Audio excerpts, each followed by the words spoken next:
Ayaz lefty आ चुके हैं एक बार फिर से यहाँ पर गेंदबाजी के लिए सामने यहाँ पर आते थे बॉल विकेट दिस टाइम बड़ा इंपॉर्टेंट विकेट अपने नाम करने में कामयाब हुई यहाँ पर टाइगर बॉलर एक बार फिर से अपने बॉलिंग मार्क पे मौजूद अयाज सामने यहाँ पर राइटी बल्लेबाज जो है हियर कम्स बॉल तेज हुई स्विंग एंड मिस इसमें खूबसूरत बॉल बॉलर अपने बॉलिंग के निशान से शॉट के लिए इसमें माफी ने मौजूद और यहाँ पर क्या थामेंगे अयाज राउंड द स्टंप पाएंगे राइटी बल्लेबाज मुजम्मिल के लिए हियर कम्स बॉलर अपने बॉलिंग के निशान से तेज हुई swing and miss right arm bowler अपने बॉलिंग के निशान से पहला बॉल ये राउंड द स्टंप पाएंगे तेज हुई का पैच हुआ है और बिल्कुल पहली बॉल पर बड़ा विकेट लेने में कामयाब हुए यहाँ पर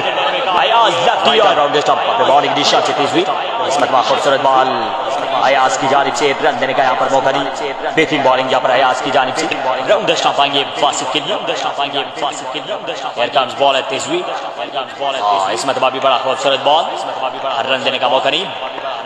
राइट आर्म बॉलर अपने बॉलिंग के निशान से राउंड द स्टंप तेज हुई एजेंट गॉन बड़ा नुकसान बॉलर तेज हुई अंपायर को क्रॉस किया स्विंग एंड मिस इसमें खूबसूरत बॉल